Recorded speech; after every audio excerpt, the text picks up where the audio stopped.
Hello, podcast, Nen Show Podcast. Host me, Craftsdwarf. Hello, Mathwiz. Say hello, Mathwiz. Nen Show Podcast. Hello, Craftsdwarf.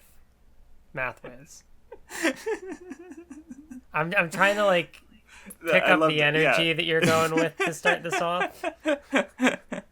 Yeah, no, that was perfect. All right, getting right into comments. Weird trivia, just a lighter one to start off with. So Richard says that apparently in the German translation there was a mistranslation, that on the way to Earth, Frieza and King Cold are talking, and Frieza mentions that apparently his grandma is stronger than the both of them. Which I assume is a mistranslation, because that's just really weird, but it's funny. But I guess thinking about that for a second, because there was another comment where someone they used names for the characters that were a bit unusual, and someone brought that up, and because that was the names they were used to from their translation, which I guess goes to us using Krillin over Kuririn, where it's Dragon Ball has been translated into so many languages that it's kind of interesting to hear some of these, because we're more familiar with the original Japanese and the English, but then sometimes we get little factoids from other translations, which is also kind of neat, because Dragon Ball's pretty popular, so that makes sense. Mm-hmm. There were a bunch of assorted comments that I thought were neat. Thinking Anime had one, sort of tying Trunks to, I guess it's more early Cell than Namek, but him beating Frieza and Frieza coming back with cyber connections. There's always someone stronger, and Cyborg Frieza, he hasn't learned from his failure, same just like Tao Pai Pai, who also came back as a cyborg. And then Max Musterman had some observations about Zarbon and Vegeta that were cool. Yeah, that was a good one. And then more of a, I guess, future Nen Show stuff is because we're getting Oh yeah, by the way, sorry, we took a break just for various reasons, so in case you're wondering why this episode came out a week later, it happens. But I guess since we are getting close to the end of series, Muhammad Abomrad, or shit, did I write that wrong, or I don't remember. Basically asks how we're dividing up Super. So the first part of Super will hopefully be Galactic Portal Jacko, and then I believe up to the future arc in Super, which is only going to be 20 chapters or so. And then the next arc will be, or the next reading will be 40 chapters, I think, which will be the following two arcs. We're not stopping in the middle of an arc, but we're just but yeah, the idea is that even if the first reading is shorter, it's going to be our initial thoughts on Dragon Ball Super.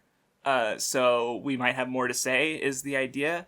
But I have no idea, and we'll see how it goes. Yeah. Did you have any comments, or no? There was one, which I don't know. There was the one by Sasuke, best character in the series, which is just oh, Mathwiz didn't say anything about the numbers, the power scaling, and I'm I know you've been around for some of our older podcasts. Is there something you haven't picked up on? Why would I be interested in power scaling? That one I didn't understand. Yeah. I figure it was a joke on your name, maybe, Mathwiz, which we also just talked about privately where the name came from, which which basically to summarize, it's you didn't choose the name, so it has nothing to do with your relative skill at math or interest in numbers. So it's just something you kind of rolled with, I guess. So it's yeah, I don't know that, but anyway, if you have more, we can go on those, but if not, we can go to the reading. Yeah, no, I mean, you did already bring up the one with transformations and Vegeta and Zarbon more on the nature nurture thing, and that was not not nurture, it was just nature and stuff, but it was interesting. It was an interesting observation. Yeah, Zarbon rejecting his nature with Vegeta accepting it. So I guess before we get into the reading, what did you think about it overall? Because I think we're in, like I said we're in the parts where it's more contentious, I guess, regarding but I don't know. How did you feel? Yeah. It was, all the arcs to this point have been interesting going back, and going back to stuff that I have previous experience with. But probably haven't revisited in years, or at least in full in years. And yeah, this arc was interesting. I think as the series is kind of continuing, I'm kind of starting to see like diminishing returns with each of the arcs. But it was still a fun read. There's a lot of good elements in here. And it's a lot like, for being an arc as long as it is compared to like the Frieza one, which was also a really big arc. They have two very different things going on, and so it's not like the series is lacking for new ideas or anything. Like it stays interesting, and this arc in particular is able to kind of pick up the slack. To where like the stuff with Frieza, like the characters being sidelined. I mean, they're still kind of sidelined here, but they at least get most of the characters get at least like one moment to like be important or do something in this arc. Whereas all the characters who were dead couldn't do anything in the last one, which was unfortunate for them. But yeah, I guess for my overall thoughts is like, I guess my thing with these long arcs is that, they generally are divided into sections, and there usually seems to be like one section where I'm not feeling it as much. But I still enjoyed it quite a bit. I don't know how it like ranks. Like obviously we have the arc ranking later, but I did enjoy it. So yeah. But anyway, starting off where we left off last time, Frieza and King Cold are coming to Earth. Everyone assembles to go meet the new threat, or the returning threat, rather. But before they can even really get there, Trunks comes in. Yeah. And I gotta say, I kind of forgot, like, because I assume he's a fairly popular character, at least to some degree, especially considering just, Dragon Ball Z having more, people who have gone through it in the West. He's just cool. Like, no, he is really cool, and also beyond that, just like his place in this arc is interesting as far as he's a very like no nonsense type of character, and just like seeing him contrast with like Krillin later, kind of being more sympathetic towards the androids, whereas like Trunks, coming from his timeline, is very like does not see any value really in them, and then comparing him like as from like he's a lot more practical compared to some of the like Vegeta, who is just like, hey, I want to fight, I will let the world be damned, as long as I can get my fight. And yeah, his design is really cool. He's good. He's a good boy. Like, yeah, well, like he uses a sword. No one fucking uses a sword in Dragon Ball. Yeah. And there's I like the part where like King Cold is like, yeah, but you wouldn't have beat Frieza if not for the sword, and he's like, okay, you can have it, and then he beats him anyway. Yeah, that moment is really cool. That's a really fun one. But yeah, I guess like because you mentioning why like Trunks having a really different personality compared to the other characters, and I didn't consider that, but like it makes sense considering like all these other characters, they're either like they're used to being really strong on their own, or they have Goku, right? Like they have someone's really strong who they can rely on. Where Trunks grew up in a world where he didn't have that, right? He was they were all weak and compared to the androids, and they didn't have anyone who could like save the day. So him being like no nonsense and serious works really well. But yeah, he comes in, he easily destroys Frieza, which right there is like, holy shit. And then yeah, he has the little exchange with Cold, who does not give a shit about Frieza either. Like he's just like, oh, you killed my son. You can be my son now if you want. It's like, no. And yeah, he just kills them both, and it's like, holy shit. Yeah, no, like the bit with the sword is great, and I think someone had even pointed out in one of the comments like ahead of time, but that like he sees Trunks' source of strength as like, oh, it's the weapon you wield or whatever, yeah, so he's like, if I take that weapon away, I can beat you, and no, that's not how strength works. But anyway, so yeah, Trunks, now that the situation is clear, he just says, hey, what's up? Let's just wait for Goku. You just chill. Even though everyone's like, who the fuck is this guy? I think also just like looking at his design, as far as like different changes with like Super Saiyan stuff. Like with him, he has a really like it's really noticeable how like with like the hair like it spikes up and stuff even more so than like Goku's, because Goku already had like some degree of like spiky hair, but I don't know. It is a good character design.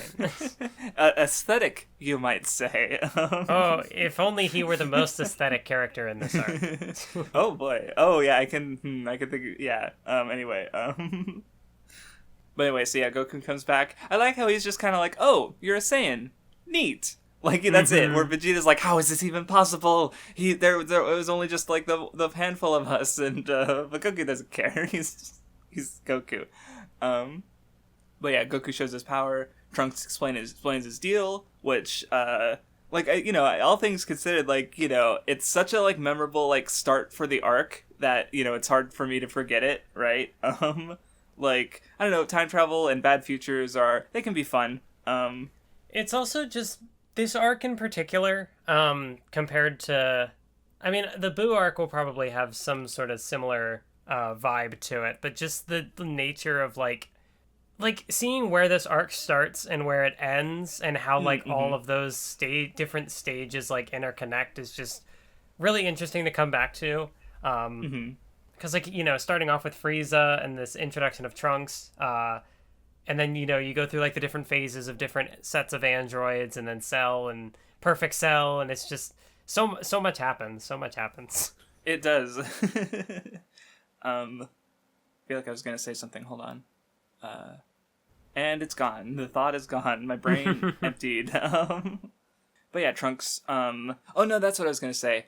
Basically, I guess one thing I do like about how the arc kind of like if certain information is shown is that like obviously this is the changed future after Trunks came in.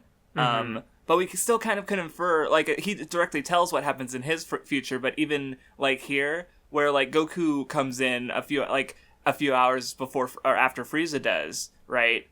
So maybe we can assume that, okay, like this probably happened and they were able to hold out until Goku arrived. Like he comes in and saves the day again and beats Frieza and Cold. So we don't see that or even get told that, but we just kind of, like Trunks even said like, oh no, I thought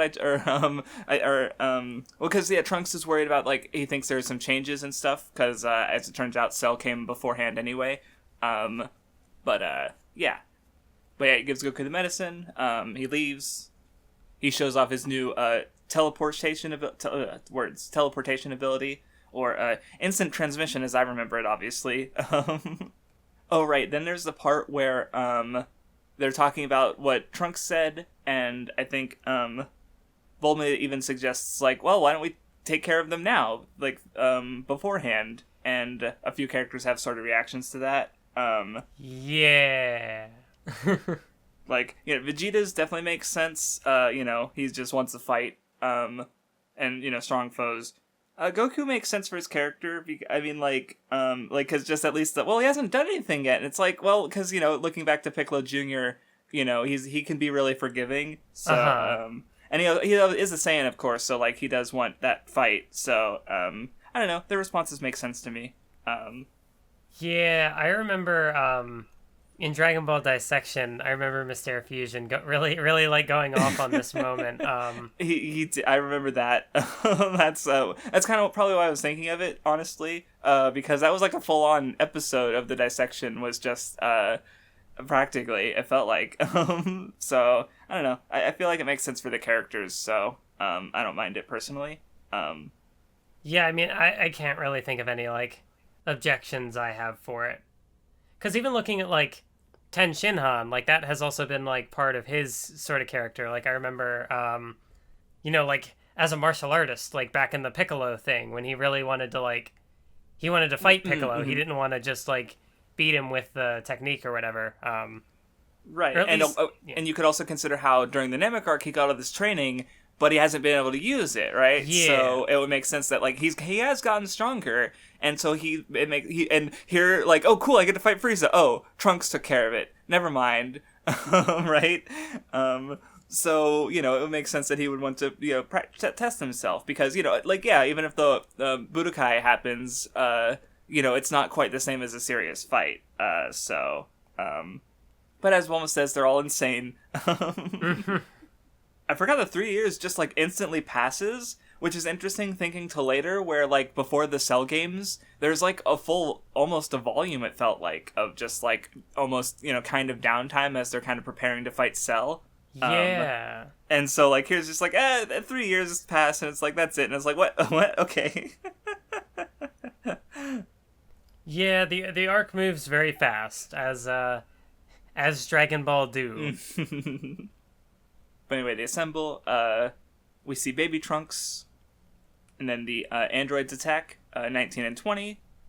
And I forgot how brutal they were. Like, especially the way Jiro just, like, decapitates the guy by, like, grabbing him by the neck and squeezing. Like, that's just really gory, and I'm like, oh, Jesus Christ. They definitely have a little bit of an impact, even if at the end of the day, they're not here for very long.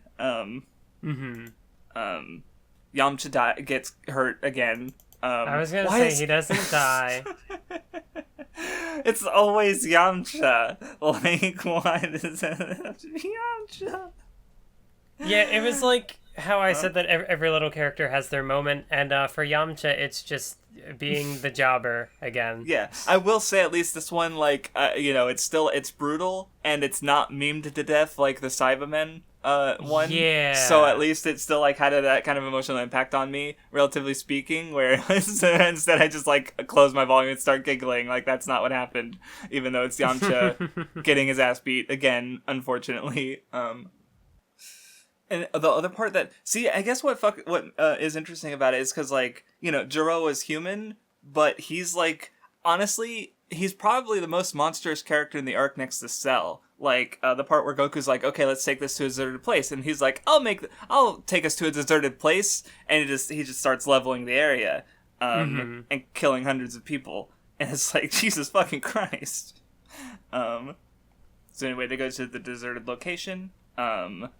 Goku uses Super Saiyan, and he starts fighting, but his heart disease triggers. I like coming back to this detail. I still don't really know what to make of it. Like that, he was given the like medicine years in advance, and he just decides, nah, I'm not gonna take it. Well, because like they do explain that, because Chi-Chi even mentioned that like he never showed any symptoms, so he just never took it, right? Yeah, and I mean, which like, I guess, I don't know if I'd say that's out of character for Goku. Like, I feel like that makes sense, but it's still just, I don't know. Yeah, no, I don't particularly vibe with it. My always thought is like, they have a magic dragon. Why don't they just make it so Goku doesn't get sick? I think that's within his power, which is just like use of mechanics, I guess, in some ways. Though what I did realize is because Goku never fought Frieza again on Earth. I wonder if because the way the disease doesn't trigger again until he uses Super Saiyan again. No, he did use it with Trunks, but he didn't really fight. And so this is like the first time he's maybe had a serious encounter, or at least I guess. So I wonder if maybe like the reason the heart disease triggered earlier in the other timeline is because he did more fighting. Because they even mentioned that Super Saiyan like exerts the body pretty heavily, which is why in the time chamber him and Gohan trained so that they could use it more regularly. So maybe I don't know. Maybe the implication is supposed to be that Goku. The reason it triggered in this moment is because he's using Super Saiyan when earlier Trunks took the fight away from him, basically. So I don't know, which is just a thought I had.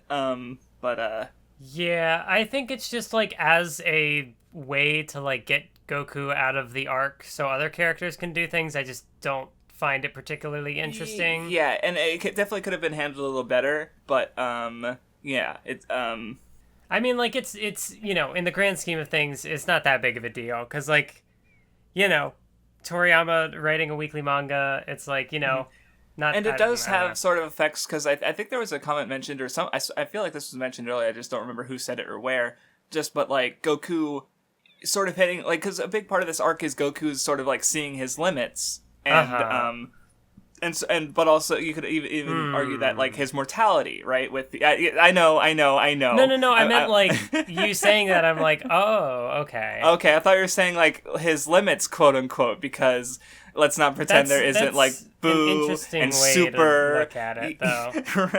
Right. I mean, see, like I was gonna bring this up later because it's like I do kind of understand why people, even though it's obviously like incorrect, why they say why Dragon Ball was supposed to end after Cell or should have ended after Cell, which the latter being more personal opinion, because like I do think this arc kind of shows like what, because there's the idea of there always being someone stronger, and this is like Goku doing what he would do in that situation where he finally finds someone that he knows that he believes he cannot beat. Right. And so like him also experiencing his mortality in a less direct way than just because like when he was killed by Raditz, like he's like what, unconscious for a couple seconds, and he pops into hell, or in Enma rather, by right, like he's not really experiencing death in that way, where this is a little different than from his normal near death experience, I guess. So it makes sense that like he's not going to be around forever, he's not going to be the strongest forever, so he needs someone like Gohan to take up the mantle, so to speak. But yeah. Well, you've definitely made me more interested in the heart disease factoring in than I was before. Yeah, like there's some definitely things there, but even if like, why didn't he just take the medicine? I'm sorry. I mean, was he gonna run out? But like, it's a drug, you can synthesize more of it. I don't know. Maybe it would have been ineffective until I don't know. It's whatever. I'm just gonna stop. We're moving on. More importantly, Goku gets his ass beat because he's sick, but it's okay. Vegeta's here, and Vegeta is also cool. I especially like how he's like, we Saiyans can't be reduced to numbers. I'm curious if androids can feel fear, and it's like, oh fuck. It's a good moment. And yeah, as for him becoming Super Saiyan, I don't know, I'll have to think about it, because obviously his excuse is that he's pure evil, which is like, in this arc he's very much being Vegeta. Like, he's not displaying a lot of, personal change, even though he does have some moments like later on, especially in the Boo arc. But I don't know. I was just wondering if you had any feelings on it, or if you had any feelings on it. I think that's one of those things where it's like I'm so familiar with the series to this point that like when I get to it, I'm just like, yeah, this happens. I don't really think much of it. Right, because with Goku, it was him accepting like his anger and his Saiyan heritage, and also having a will to protect other people. Or in this case, like I guess Vegeta, like I mean he's not he's kind of a tsundere maybe, so like and he does at the end of the day care for like Trunks at least, right? Like that's part of what even though by he's, the end of the arc. That's what I meant, right? Like he's kind of like I said, but he becomes a Super Saiyan way before that, so it's like I don't know, I'm not sure about it. Maybe someone will have an interesting thought on it, because Dragon Ball's comment section has been pretty good, honestly. I think this arc is also I think that's kind of just how I feel about like a lot of things that happen. Like if there would be anything, like any sort of like critiques I could offer, it's like I'm already so familiar with the series that like things happen. I'm just like, yeah, this happens.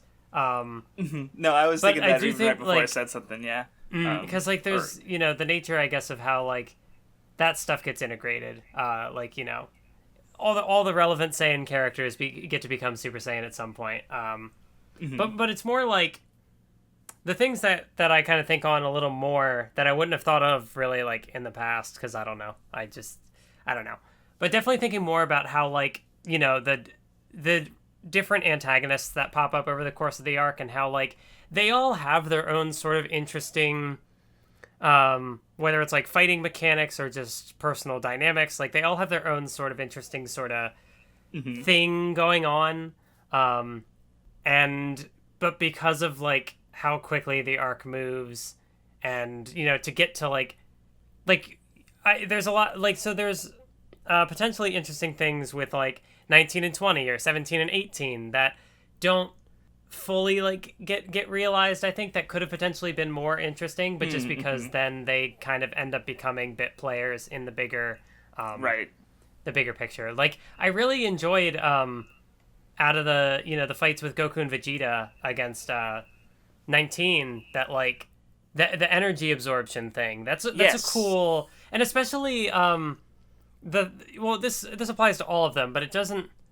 I can't think of much of a way that it applies, like that it gets. Well, like I remember with Giro when he's trying to escape them, it takes the dynamic of like the Scouters in the Frieza arc of like characters, using their natural abilities to like suppress their power and not be detected or hide their power. And then it kind of inverts that because then you have the androids who do not, like, they cannot be detected. Their energy, like, it doesn't work the same way. And so then the characters trying to, like, sense energy can't find them. And so it takes, like, that nature and then, like, flips it back on them and kind of makes it... but I don't remember that coming up much else outside of Giro using it. Well, I guess that and... when Cell has to find the androids and Piccolo kind of gives the game away. No, yeah, that's exactly what I was thinking about, is how it does kind of like flip the script a bit with especially like you said, compared to the Namek arc. You took my point, Mathwiz. How dare no? But yeah, you're right. At the end of the day, like with Cell, it doesn't make too big of a difference. And he's at the end of the day the biggest part. So. But yeah, like, so 19 and 20 have, like, their own interesting stuff going on. But then, like, because things flip to a new set of antagonists, like, 18 and 17 don't have energy absorption. Like, they have just the endless energy. So it's like, okay, in the one sense, we're, like, scrapping the mechanic of before with, like, being able to absorb energy and stuff and how that could creatively factor into a fight. But then we get something else to work with. And then, like... And Cell's whole thing is that he's like a composite of all these other characters, right? Yeah. Which is really cool. And I like honestly, Cell might be, like, my favorite, if not one of my favorite antagonists from the series so far. Because, I don't know, I really like the way he kind of works, like I said, as a composite character. But he doesn't show up yet. So we'll talk about him later. But anyway, Vegeta destroys 19. I particularly like when he like rips off the hands, and 19's like, like there goes your gimmick, and he just like runs away, and Vegeta just fucking destroys him. Like, ooh, I guess androids can feel fear after all. This is also kind of the part of the series where like a neat art thing is that like some of the times like when a character does a really powerful strike, you like see their like. Whether they're like punching or kicking someone, you can like see their like going through the character's body, and it's like, ooh, that's ooh. Yeah, ooh, yeah, no, definitely. Though, see what? Now that you mentioned the art, I was like just looking at it again. Toriyama with some of these designs, I'm just like looking at like Giro and how he had like his shirt has like lines on it, and those lines like move like are drawn to match like the bends of the fabric and stuff. Yeah. I'm like that's not a simple thing to draw. That seems like a gigantic pain in the ass. Why would you do that? And of course, the one that I remember hearing about was like the way Cell is drawn with all his spots. And I'm like, every time I see him, I'm like, why would you do this to yourself? Which made it funnier when he turned into Perfect Cell, and instead of being filled in, now they were like a lighter color of dots, so he didn't have to fill them in anymore. Which is also the same, Super Saiyan. Like it was something I feel like I've heard him mentioning. I think you brought it up earlier, actually. With how when he draws Super Saiyan, he doesn't have to ink in the hair anymore. So it's just like, yeah, please make it easy on yourself, because some like, but yeah, Toriyama art good. Yeah, it's definitely like the characters. This is like a.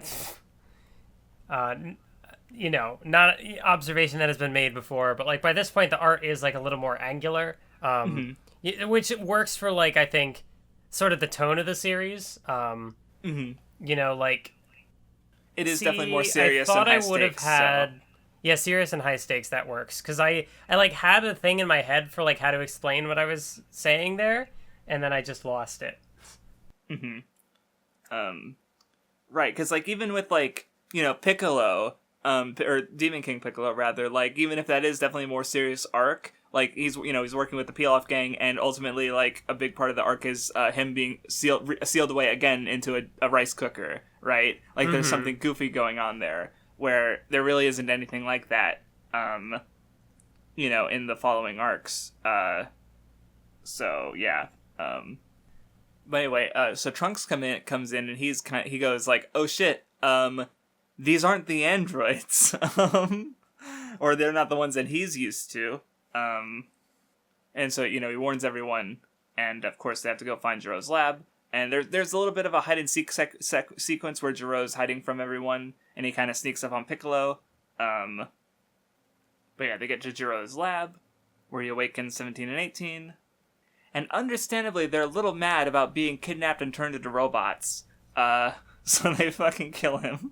I also thought like an interesting detail I noticed in I don't think that's a translation thing. So I feel like I remember Mysterio Fusion bringing it up as well. That like when Trunks initially warns them about the androids, he refers to them as 19 and 20, but the ones he was thinking of were 17 and 18. And I'm pretty sure like. Actually, I don't remember if in the little, the Trunks chapter that he drew, if they were ever referred to by name, but, it's just, like, a bit of an, I don't know. So it's either a mistake, or maybe the implication is that for some reason there are 2 extra androids in Trunks' timeline, so the numbering changed, I guess, or, See, like, it is a thing that I think is probably a mistake, but, most likely, yeah. Just thinking of, like, how things play out, it's like, well, I mean, does it, like... It can maybe be explained away. But like 17 and 18 in particular, I think like definitely Dragon Ball Z Abridged helped me like, come to appreciate their characters just as like 2 sort of like, they're just, what's the word? Being more like childish and just more, they're like bratty teenagers, sort of. Who, like, were dragged into something they didn't want to be a part of, and then, like, but then, like, their lives are gone, so what the fuck else are they gonna do? Yeah. Right. And, of course, like, one thing I noticed, there's even a part where, like, some environment gets destroyed, and 17 gets, like, pissy about it, and I'm like, oh, right, the ranger thing. He's an environmentalist, I guess.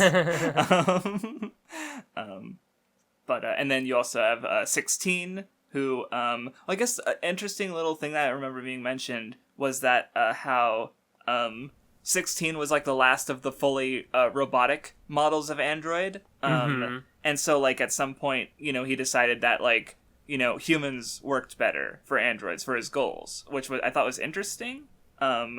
Because, he took 17 and 18. 19, I assume, is also, originally biological, like, the others of the from 17 onwards, but that's just an assumption because we know it's the case for Jiro, obviously, but and then also the fact that like he turned himself into an android, right? Exactly. Like I specifically remember that it is explained in like the text does explain it as like that's what 19 like helped with. But it's kind of funny. I remember in DBZA they bring it up, and it's like I took my brain out and put it in this body, and they're like, "How'd you do that?" And he's like, "How did I do that?"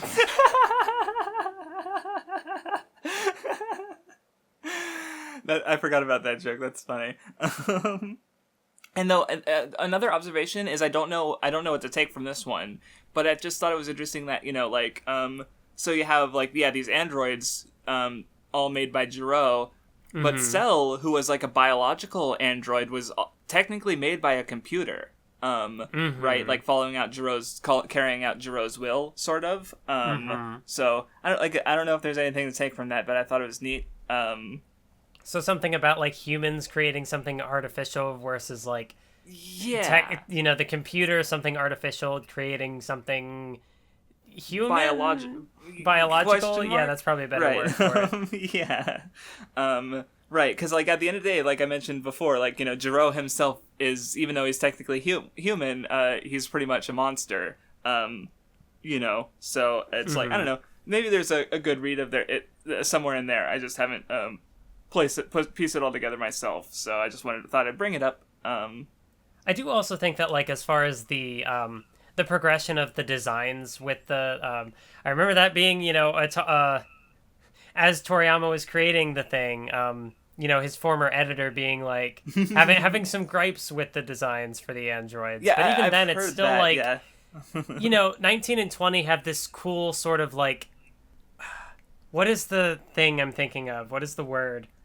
Like, fuck. Like 1900s, like Oh, okay. like the more like old school, like the one. I can't fucking think of the I word. see what you mean. I Yeah. can't think of the word I'm going for. I want to say like vaudeville, but I don't think that's it. I see where you're going with that because 19 and or not 19, 18 and 17 are more of a like 80s kind of aesthetic, or which I guess that would have been closer to contemporary, huh? Now I think about it. Well, yeah, like them being more like just kind of like the teenage young adult characters that they would be more like more trendy, more like modern. And then of course Cell just being kind of this like bug thing, and it's like, and also like with Cell relying on like the introduction being very kind of like horror sort of esque, with like people disappearing, getting absorbed and whatnot. It's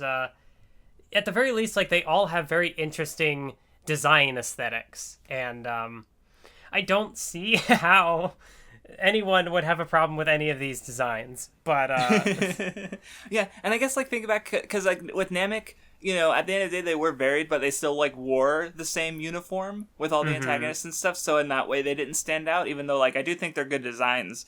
But like now I mean, that you bring that up, I me definitely also think, yeah. saying what I'm saying, it's like, well, I've never been an editor at Jump, so what the fuck do I know, right?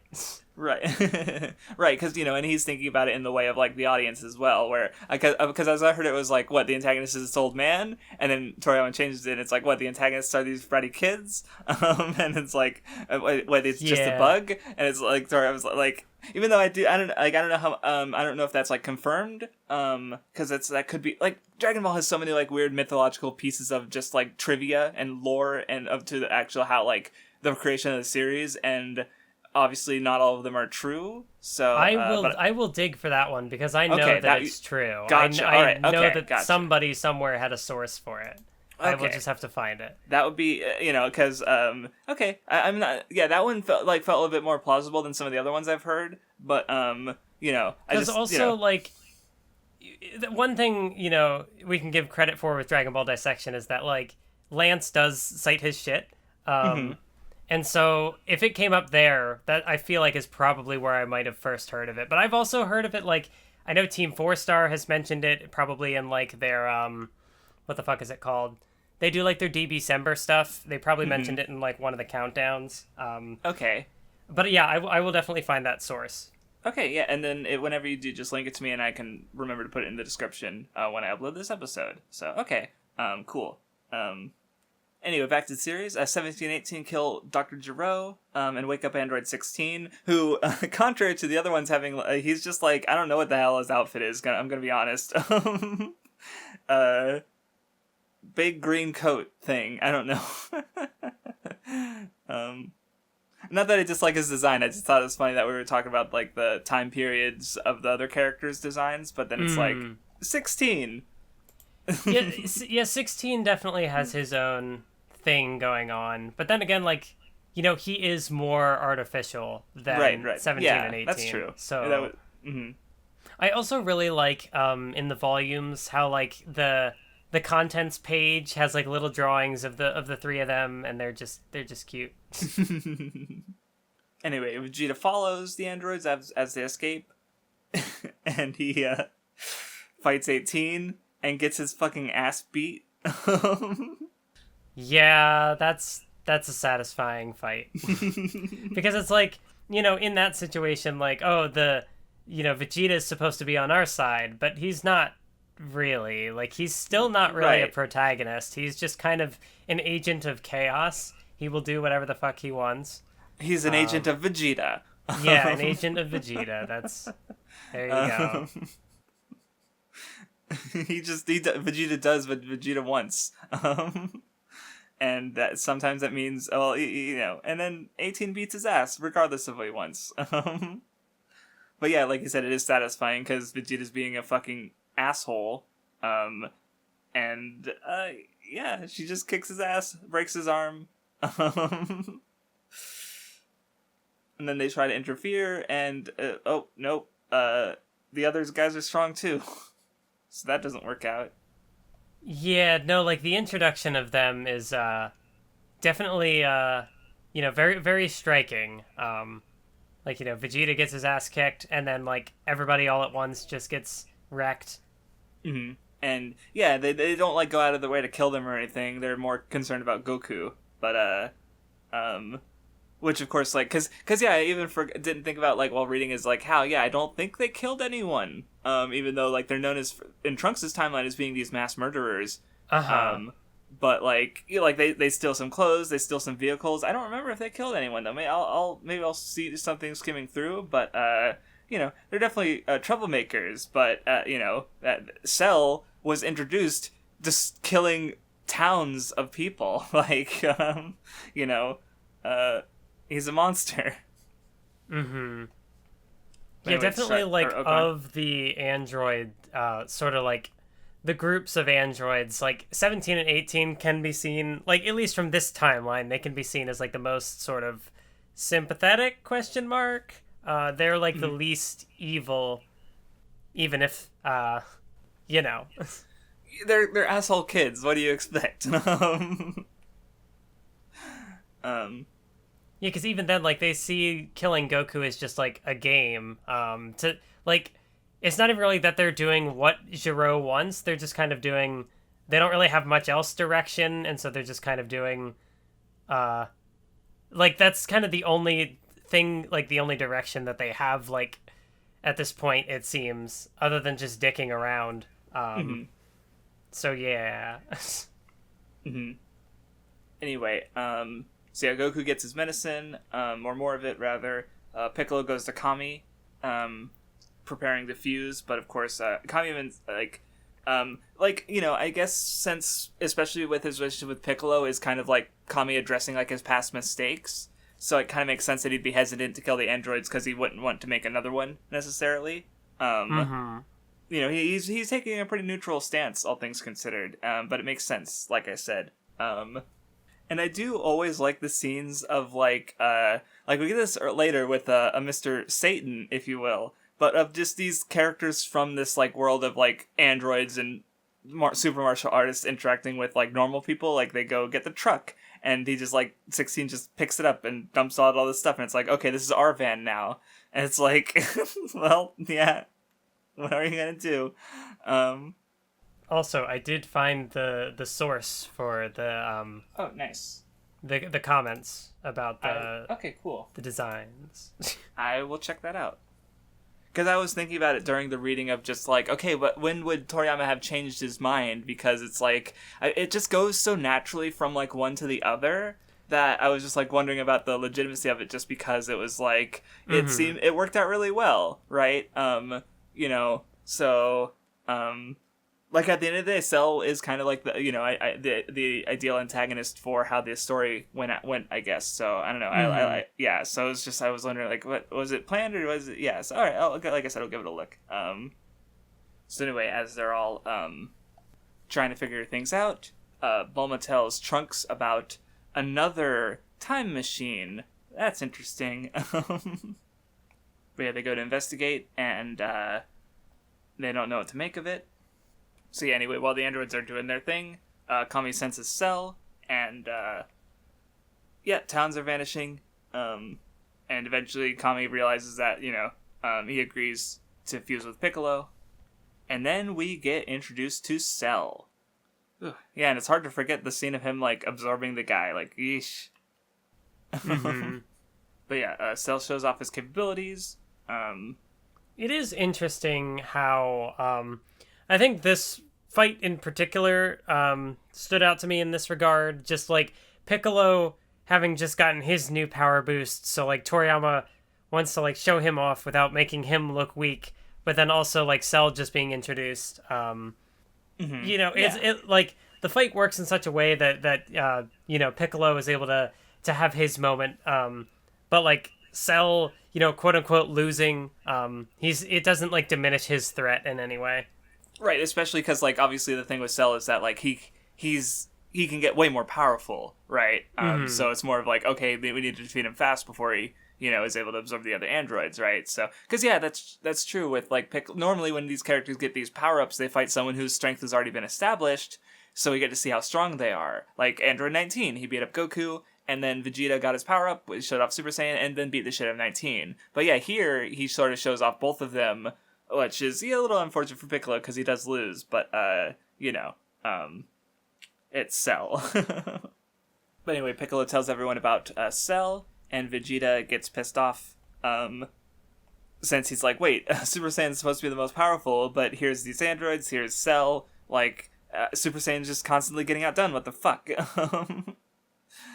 Oh yeah, and I do like how they go, Trunks and Krillin go to, they destroy this timeline Cell, so that it doesn't become a problem. Mm-hmm. Like, yeah, there's a lot going on, and there's mistakes, I'm sure, even, like, the one you mentioned earlier with 19 and 20, or the numbering, but, I don't know. I do like how certain, like, the timeline is explained pretty reasonably, all things considered. Like, Trunks isn't here to save his timeline, because, necessarily, he just wants there to be a better timeline, right? So, yeah. I like how it works out. But anyway, Goku wakes up, and, everyone, he and Vegeta both are kind of realizing that they need to, transcend the Super Saiyan.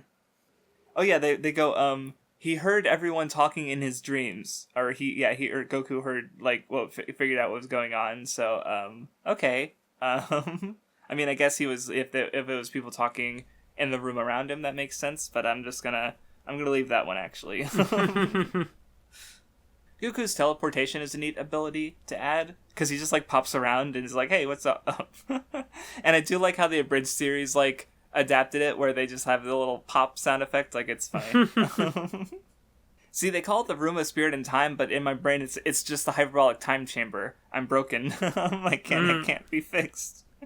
But yeah, so Vegeta and Trunks go to train, and there's more limitations on it than I remember, because I just remember, like, because it is a pretty strong asset being able to train in a day, or in a year for a day, basically, but then I forgot about the limitation that you can only train in there for 48 hours entirely, so, or you're just trapped, and of course it's stressful, it's strenuous to just be in, so, anyway, Piccolo starts fighting the androids to, try and, kill one of them so that Cell can't absorb him.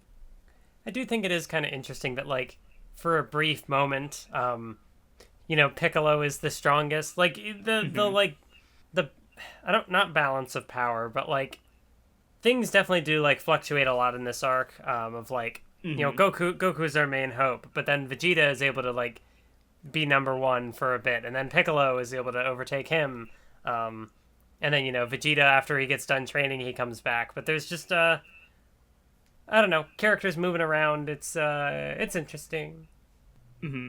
And yeah, like, because, Dragon Ball does get the criticism of kind of, like, abandoning the side cast, but they do kind of, like, it's, at the end of the day, Goku does, like, save the day, but it's not like they're, and, I guess it depends on who you consider in the side cast, right? Because, like, obviously by this point in the story, like, yeah, Piccolo and Vegeta and Gohan and Trunks, like, they're the side cast, even if, like, it's, Yamcha and Tien were part of the side cast, but, I mean, they still are, but they're not, like, as important. So I kind of see that, but it's also, like, I don't know, I think it works out. I think that's also potentially where this arc compared to, like, the, like, people seeing this arc as a potential, like, ending of the series, just in terms of the characters who are present. Like, this is kind of where, like, a lot of the characters will get sort of a last hurrah. Like, Ten Shinhan does show up in the Boo arc, but I don't remember him really doing anything other than, like, he does show up.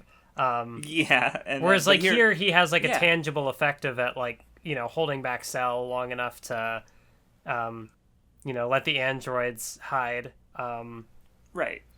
And, of course, Yamcha isn't a combatant at all in the next arc, if I remember correctly. Mm-hmm. So him doing anything is, a final moment for him. And Krillin as well, his plotline with Android 18. I also, he does show up in Boo, but don't remember him ever getting, like, I don't know. Maybe my memory is just failing me. Yeah, no, I see, it's been so long since I've gone through the Boo arc that, I don't remember either. But anyway, speaking of last hurrahs, so yeah, the fighting, Piccolo starts fighting 17, then Cell enters the picture. Cell's gotten stronger, so he's able to defeat Piccolo.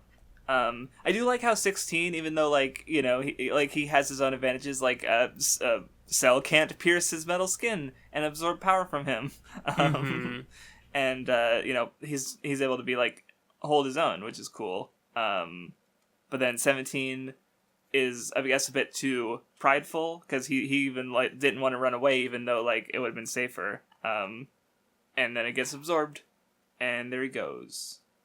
Then we get Imperfect Cell, who's even stronger, and then we get Ten Shinhan's big moment, where he comes in to save the day and stops Imperfect Cell so that everyone can escape. And then I like how Goku comes in and he kind of to save him, and then he kind of he uses Cell's pride and competitive spirit and be like, hey, in one more day I'll turn you into a pulp, and Cell's like, oh, interesting. But yeah, Vegeta and Trunks come out and they're strong enough. So yeah, anyway, Vegeta and Cell fight. There's some other stuff going on, like Goku training with Gohan. Oh yeah, and there is the stuff with Krillin where he has a chance to destroy 18, and maybe this would factor in something, but ultimately, I guess, I don't know, humanity, Krillin being a dummy. I mean, it's his emotions, so I don't know. Maybe there's something there. Anyway, but then you get Vegeta being a gigantic piece of shit when he does exactly what Cell, Goku got Cell to do, where it's wait, you can be stronger? And it's you motherfucker. So he actively helps Cell get stronger, and this isn't gonna bite him in the ass at all.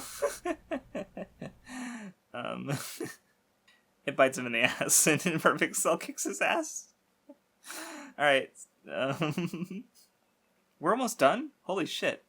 I still look at, and I have 3 volumes left or so, but I don't know, it's just in the action right now, so I guess it's going pretty quick.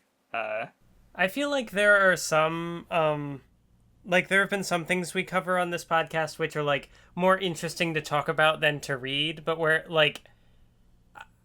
I guess I'm just not good at talking about Dragon Ball, because, I don't know, I found that, this has been more interesting to read than it has been to talk about. It's just kind of yeah, things happen. I mean, and I definitely think, for me, at least, the interesting parts, for me were later, but, I do think it is neat, as far as, the Trunks Vegeta, dynamic, this little moment where, Cell is trying to, catch 18 and Vegeta's gonna let him, but, Trunks is trying to stop him, and so you kind of get the brief moment where, Vegeta's oh, you won't attack me, you don't have the guts to do it, and he's fuck you, and just, blasts him. See, I thought it was a bit of irony, because now Trunks is protecting the androids that he was here to kill, which maybe that comes up. That, I guess, is also part of it, too. Yeah, because I didn't think about that until you brought it up, and I was like, oh, yeah. I remember... Yeah, it doesn't really come up in the manga, but I feel like I remember it coming up in the anime, where, Vegeta has, after Trunks attacks him, Vegeta has, a moment of, a moment where he can, actually be, proud of his son for, actually standing up and doing something, standing up to him. But maybe I'm making that up. I don't know. How long has it been since you watched? I don't know. But, yeah. I do also like the moment where Vegeta uses, I think it's the Final Flash, where he launches a huge beam, and it actually fucks up Cell a little bit, but he's just haha, just kidding, I can regenerate, idiot. So it's it is this good moment where it's yeah, he was able to do that, but also he's still Cell. So, and then yeah, he just beats the shit out of Vegeta, and it's brutal. And I also like how we see Goku achieve the super form, while Trunks is also using it against Cell, and it kind of uses that for exposition to show why Trunks isn't able to actually do anything against Cell. So that was And also like how like mostly how this comes in later, because Cell even shows that he can do the exact same thing by getting even stronger and buffer. But is like, what good is a transformation like that? And then I think he does it later against Gohan at a desperation, and I like that.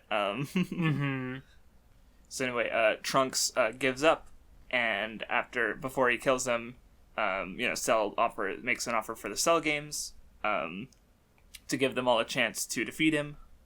Another thing I noticed in Toriyama's art is that, like, a lot of the time when characters are fighting, there will, like, be a point where the two just, like, walk up to each other and just, like, look each other in the eyes, and it's just always, like, a really cool moment.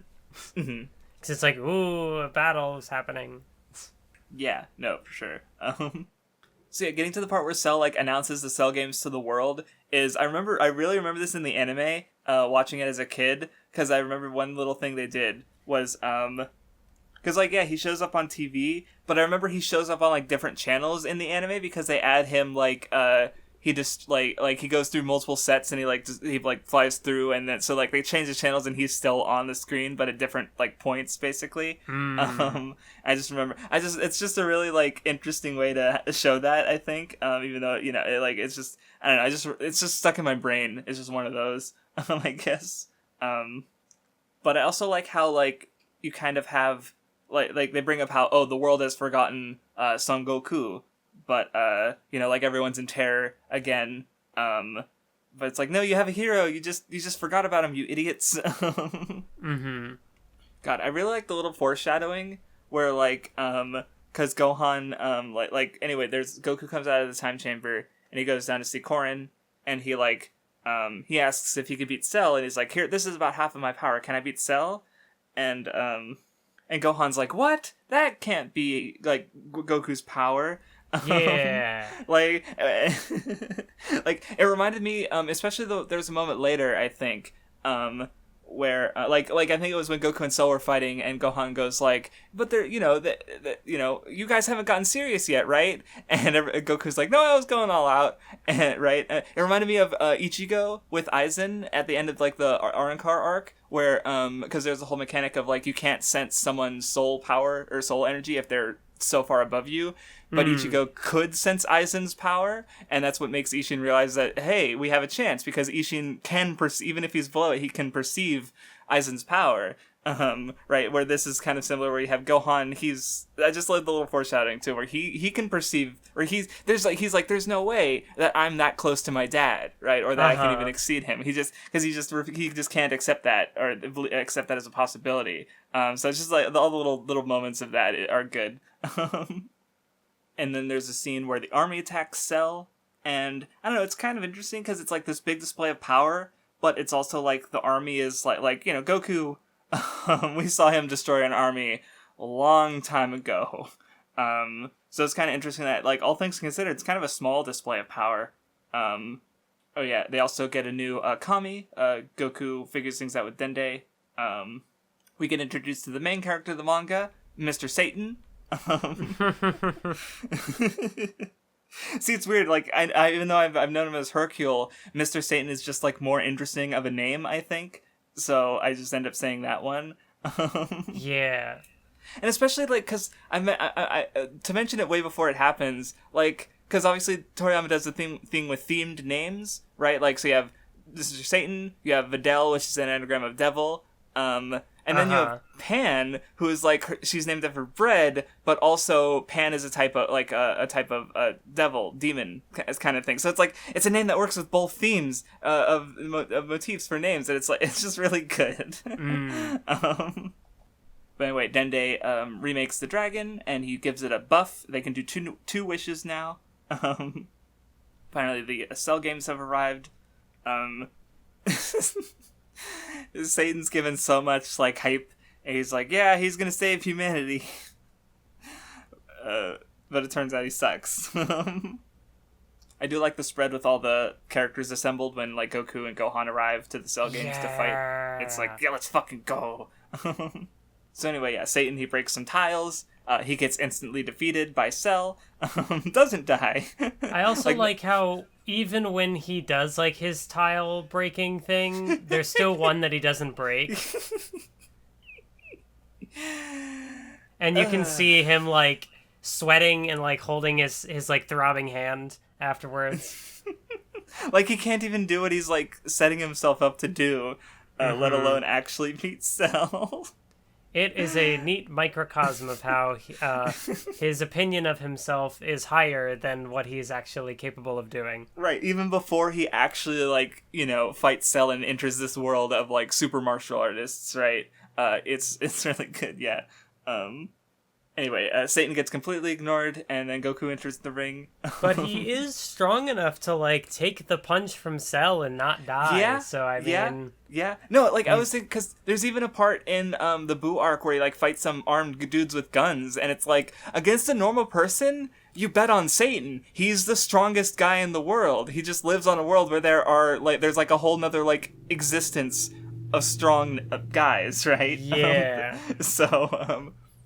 Like, yeah, and I bet on him against, like, most of the people in the world, just not, like, this specific handful. So, yeah. But anyway, Goku enters his fight with Cell. Did your volume... Oh, sorry. Did you have the little Trunks side story in it? Oh, yeah, I did, but that's a little later, I think, for me. I was going to say, for me, it was right after the stuff with Mr. Satan. Maybe I missed it. That's weird. No, I wouldn't have missed it. Oh, that's why... Hold on. It's at the end of my 3-in-1. Oh. So basically, I just hit a new volume, and for you, yeah, it would have been... See. Gotcha. So we could talk about that next, because because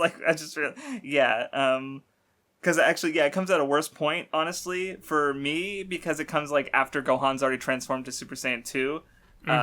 So it's like, you know, it's nice to have it either way, but it's like right after Satan and then right before Goku, like that makes sense, or around that point. So yeah, let's talk about Trunks, the story. There's not a ton to talk about. Like I definitely remember the history of Trunks, like the anime special that actually fleshes this out into a story. But in this is just kind of like Trunks is here with Gohan. Gohan dies. Trunks becomes Super Saiyan.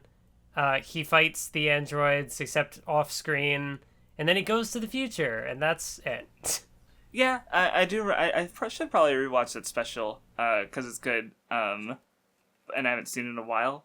But yeah, I guess you're right now that you mention it. But it is interesting to see some of like that world.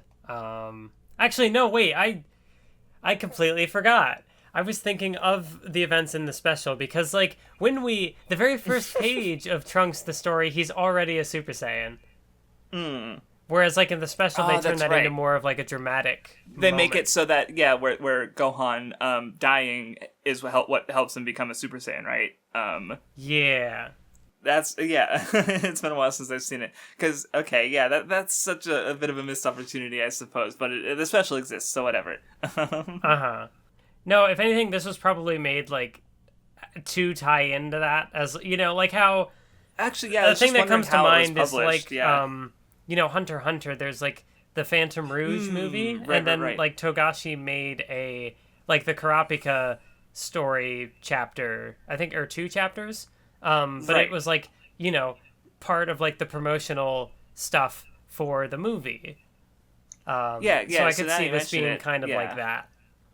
Right. I'm curious now as to how, like, this was published now that you mention it. So, I mean, like, maybe it was just published in Jump, and then it is the length of a normal chapter. So, I think it, you know, if I remember correctly, but, you know, I could see it being, like, just, here was the chapter for this week. Yeah, sort of deal. God, I hope Toriyama didn't have to write 2 chapters in 1 week for the poor man. That's exactly what he needs. The other thing that I thought, like, was interesting, it's such a minor line, but, like, when Gohan shows up and, like, kicks 17 into, like, the rubble, and he steps out and his clothes are all torn up, and he's like, oh man, I liked this outfit. I only have 4 sets of this outfit left. Right, because most of the world's destroyed. Where are you gonna find clothes, idiot? You killed everyone. I do also find it amusing that, like, I guess with 18 we see her in a couple different outfits, but like with 17 it's just like, I like this outfit, so I'm just going to have a bunch of them. Yeah, that's yeah. They like, because yeah, usually characters do have their defined outfits, but so it is funny to see that like get called attention to. But yeah, I didn't have that much to say about it now that you mention it. So, but it's, yeah. Like I said, I'll probably rewatch the anime version at some point. But yeah. So when Goku starts his fight against Perfect Cell, there's another Gohan moment where he's goes like, "Wow, why is everyone so amazed? Like, yeah, I know my dad's great, but why is everyone so amazed? Like, even though he reaches his full power." And it's like, I do think it's also kind of interesting.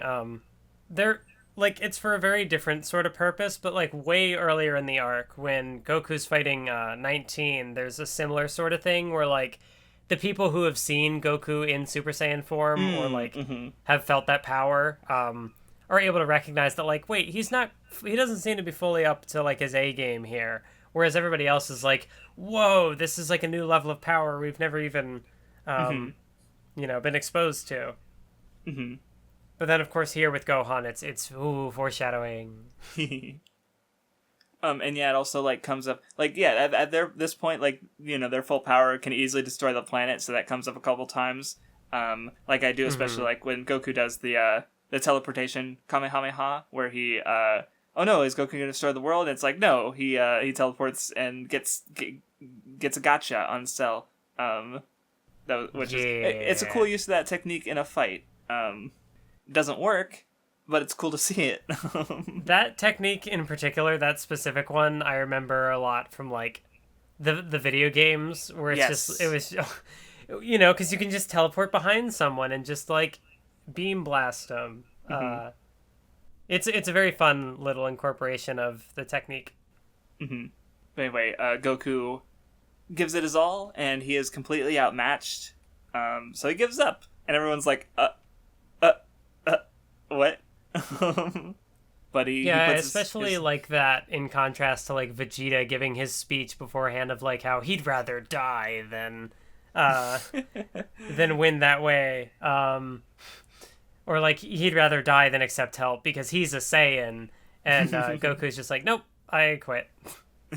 Yeah, and it's really good because like this is a Goku unlike we've seen him before, right? Because normally he is the strongest and he is able to like train and overcome, but in this case, like he's hit a point where he doesn't see that, and he doesn't know how he can get stronger, but he does know that Gohan can get stronger. And I guess that really contrasts well with Cell, because like Cell has a lot of the Cell has a lot of the flaws of the other characters, like the pride and competition aspect, but he also like he doesn't necessarily strive for more. Like once he hits Perfect Cell, he's like, okay, I'm complete. Like he had 10 days and he just sat around and did nothing, right? Like he isn't interested in getting stronger and growing, right? And I guess, like, again, this is, I've mentioned this a few times before, where I've noticed it sort of, like, throughout various, like, Shounen stuff especially, because I think it happens to tie to certain, like, Buddhist ideals of, like, internal power versus external power, sort of, where you have, like, Cell got his power by absorbing it from other people, right? He didn't work for it himself, and of course this is also the case, like, it comes in a different way with, like, Majin Buu later, or, JoJo's Bizarre Adventure, Dio gets his power from the Stone Mask, or in Bleach, Aizen has the whole Goku,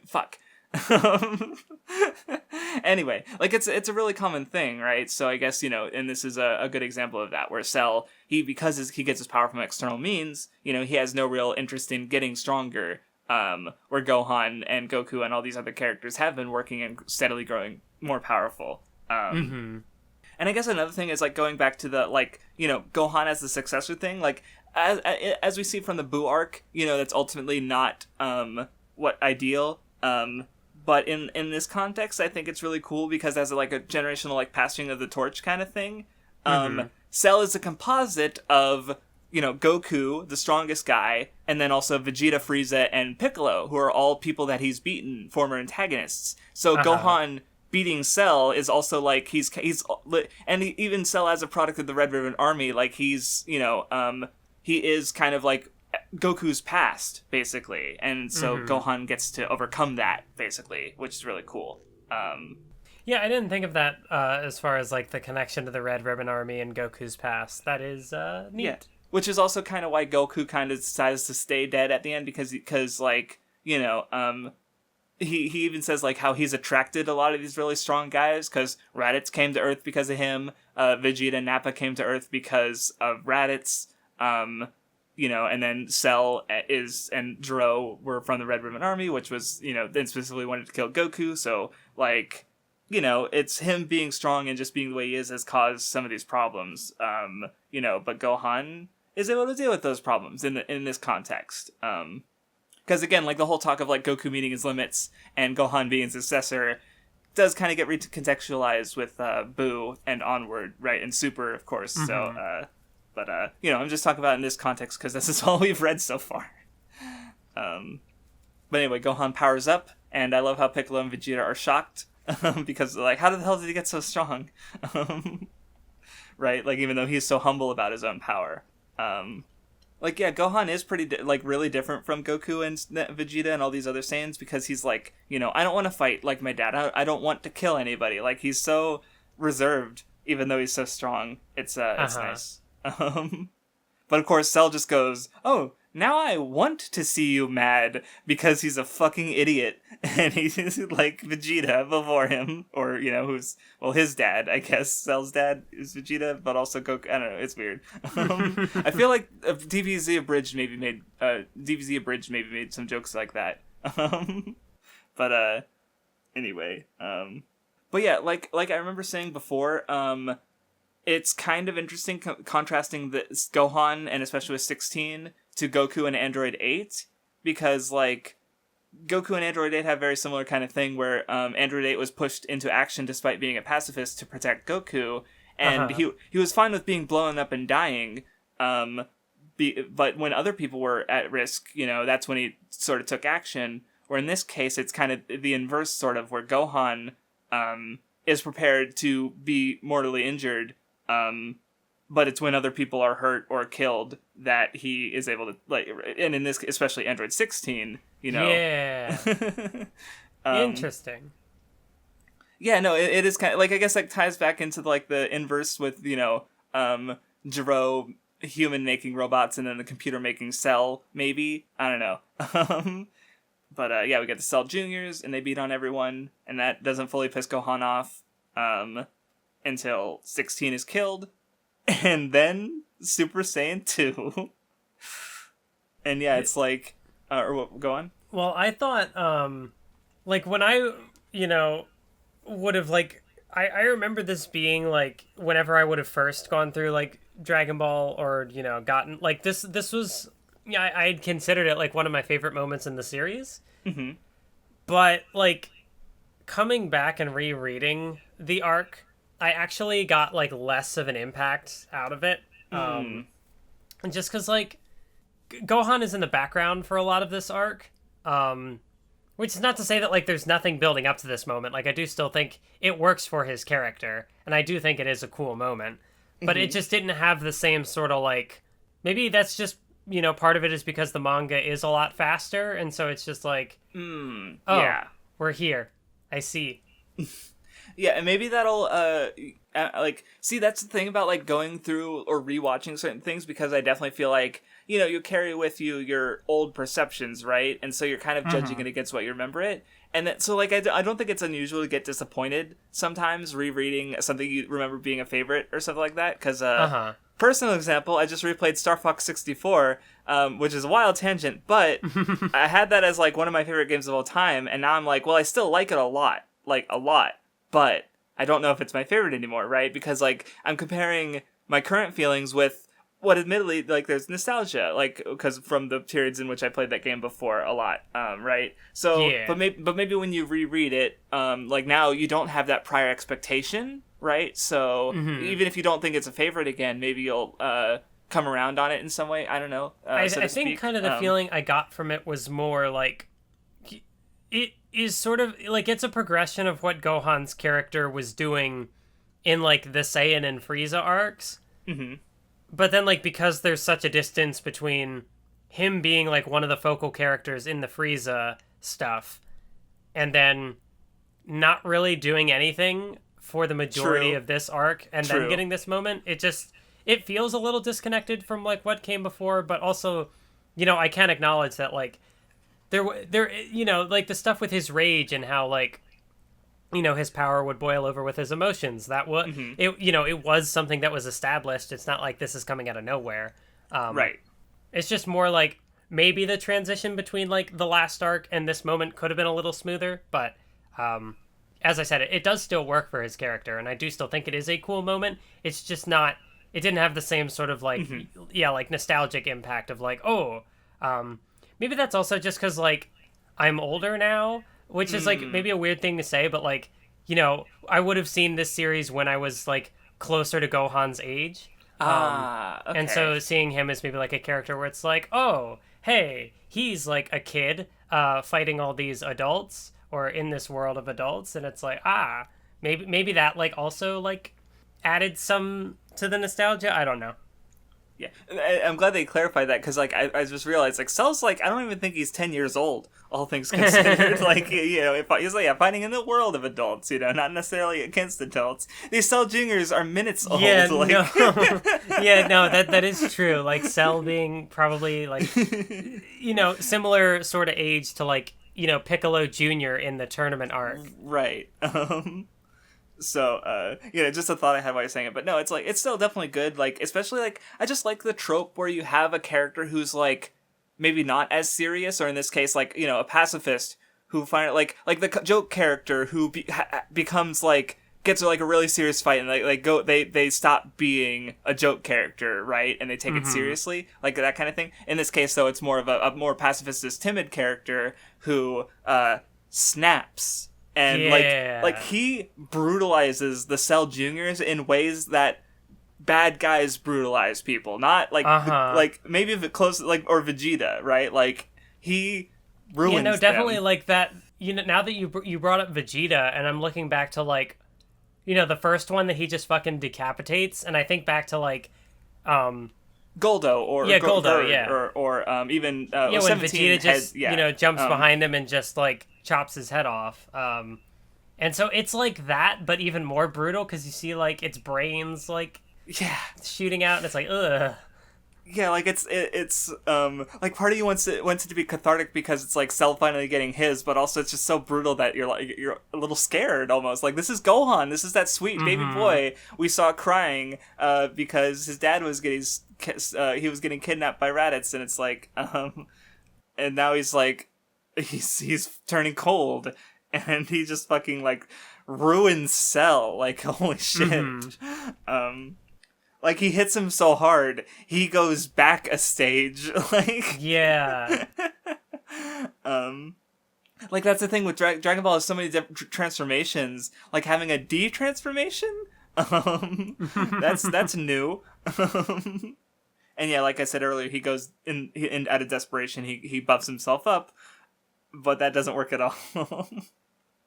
And then out of further desperation, he plans to blow himself up and destroy the world. You know, he you know, instead of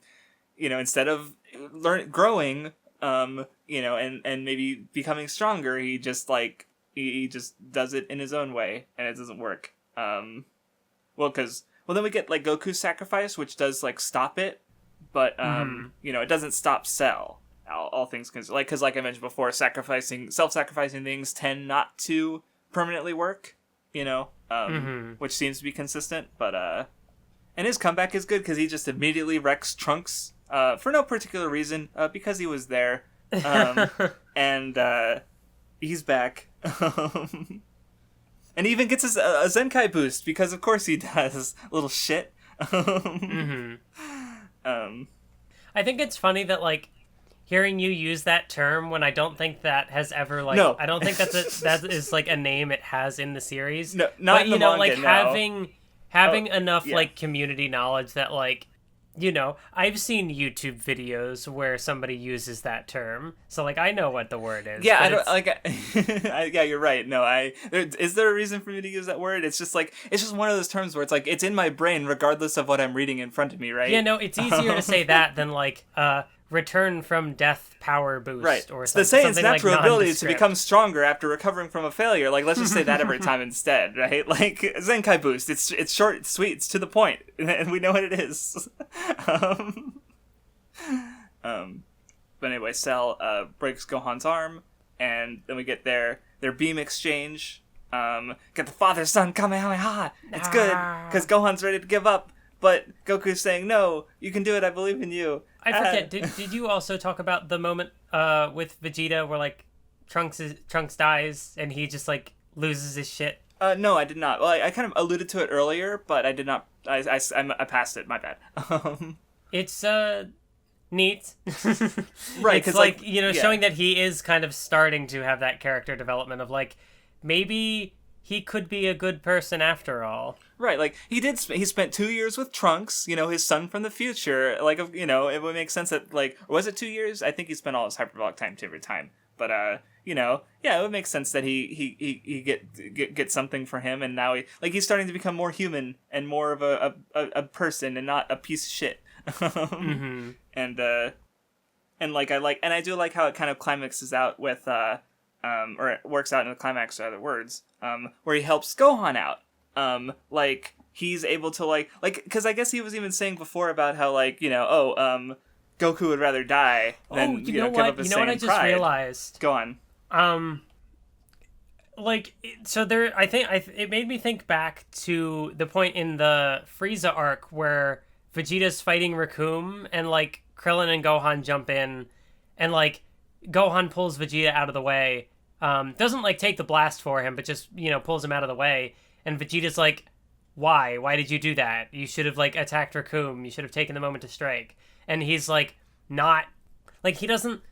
It's like a different context. Whereas like in this moment when he jumps in to save Vegeta, Vegeta is like, he apologizes and is like, what's the word? He's not like ungrateful for Gohan doing the thing, and then as you said, he's able to pay it back then, which is character development. Yeah, right. Like he I like that better than my because I was just bringing up the earlier part where with pride and staying out of other people's fights, but in this case he gets back at Cell for hurting Trunks, and pays back Gohan for saving him with Recoome. Yeah, that's a good observation. I remember that part. I remember also like in like the anime how all of the characters sort of like jump in to try to help here. But I do think it works better, I think, with like just Vegeta because as like it means more for him than it sort of does for the other characters. And also if I remember correctly how the anime does it, it's like everybody is already like shooting at Cell and trying to, but he just like shrugs them off. But then when Vegeta does it, it's like, oh, now I'm defeated. Yeah, no, I remember that. I was thinking about that as too, and it's like, I do like it better this way because like when you involve other characters, like with Vegeta specifically helping, right? Like that, what different contexts is there with Vegeta where it's like, whereas like all the other characters, we know that they care about Gohan and would like.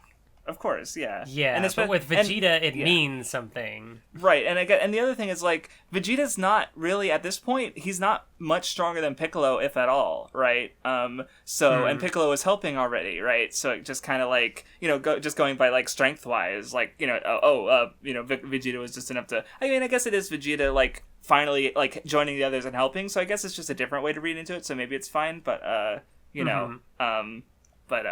yeah, I do like how it's handled here, though. So, yeah. But anyway, Cell is defeated. Vegeta gives up on fighting. He's mad that Goku's gone, and he's like, "I'll never fight again."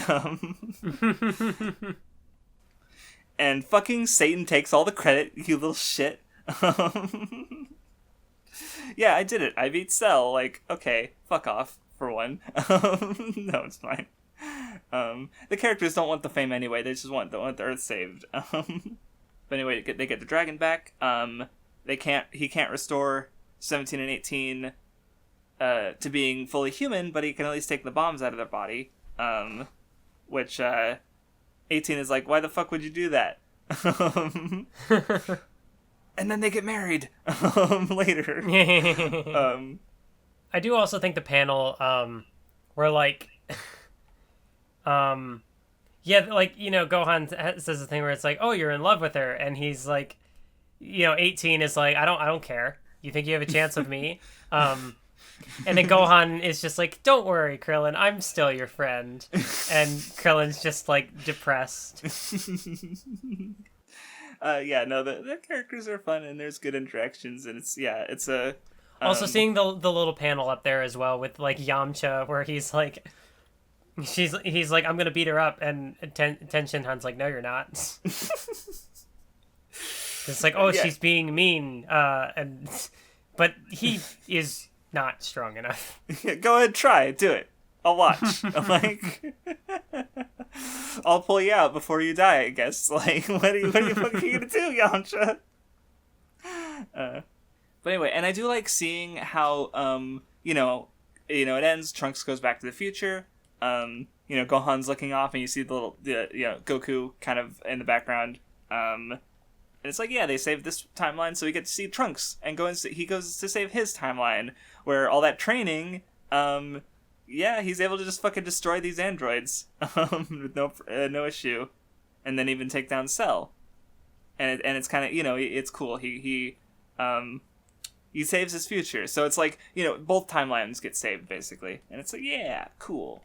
I'm also just scrolling back through these pages again, and I'm just like, the line from Piccolo where he's like, like looking back more on like the Krillin 18 thing, and Piccolo just being like, is this what's known as love? I don't understand it. Oh, Piccolo, come off of it. We know you have a fatherly love for Gohan. You can't hide from me. But yeah, it's good stuff. Now that we're finished, I don't know if I like it.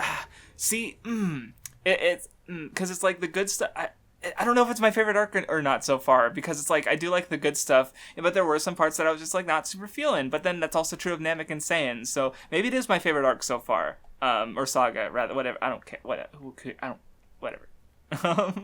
But this moment does have some really high. Or this arc has some really high highs. Like, I think I forget how I had said it earlier, but like, even if I think I'm I'm getting diminishing returns on the whole, it is still like, oh man, I want to drop this manga. I'm so bored. It's not that point. It's not Kaniku Tama, right? Like,